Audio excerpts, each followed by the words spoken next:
So I just spoke about knowing Brigid and meeting Brigid again, and just a little bit about forgotten Brigid.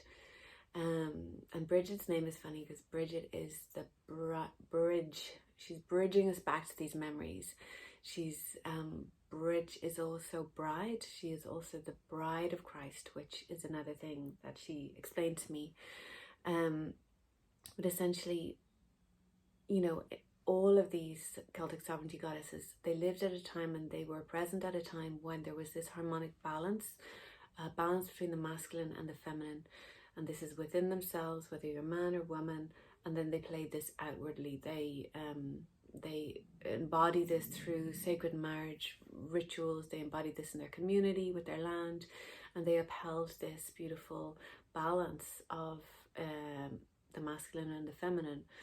And the destruction of this, like this beautiful equation that exists, and this was always, I want to say led, but it doesn't mean better or first, but it was led by like the feminine, an honoring of the feminine. And when that is in its rightful place, when that structure of respect and support for this feminine structure and principles in our world is held in place, and there's a natural reverence for the masculine. The masculine is in its rightful place, and then there is a reverence for each other, and that grows exponentially into this beautiful equation of immaculate creation and balance. And I said earlier that this Brigid represents the divine feminine, and really the destruction of this beautiful equation of this balance, which really led to the suppression of, the suppression and loss of the true place of the divine feminine, led to the fall of this equation. And then the masculine goes into power, becomes toxic, leads to a toxic feminine, and the equation's all out of balance. And that's how we live in our world today, a society anyway. So, as always, to correct anything in our world, we need to correct it within ourselves. And we all, no matter what gender we are, and we all have the same masculine and feminine aspects within that need to be reconciled. This equation needs to be balanced within ourselves, if we want to bring balance to our world. So this is what they're always teaching me. The Celtic sovereignty goddesses, they lived in this rightful balance. They worked with the land like this. That's how they affected the land and the grid work. So, the distortion and the loss of Brigid, which, her story parallels the distortion and the loss of the divine feminine. There are stories of Brigid that there's incredible stories of how she looked after the poor, looked after the sick, looked after animals. But there are also stories involving slavery. There is distortion around her birth, but always her power wins out. Always in the stories she ends up with respect somehow, because that was I feel like she was one of the last ones standing of the kind of true lineage that she carried, before a lot of that was lost and kind of went underground. So, there are stories of Brigid that have been kind of twisted to, and this is where the confusion happens, because it's like her stories have been overlaid with a lot of religious, or overlaid with this broken equation of the masculine and the feminine.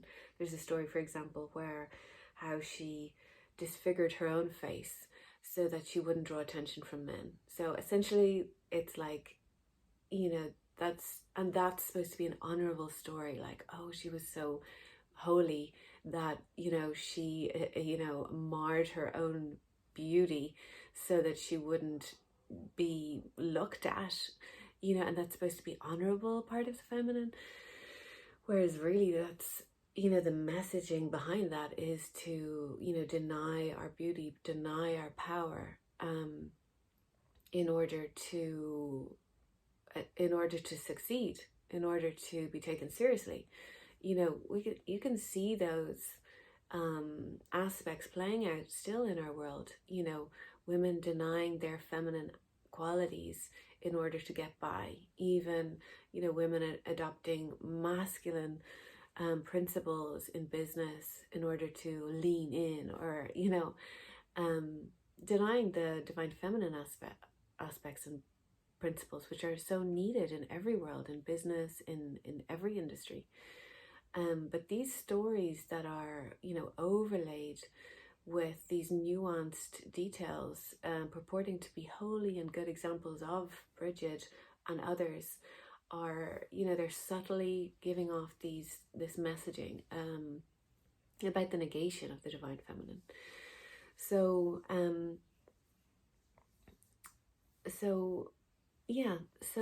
really,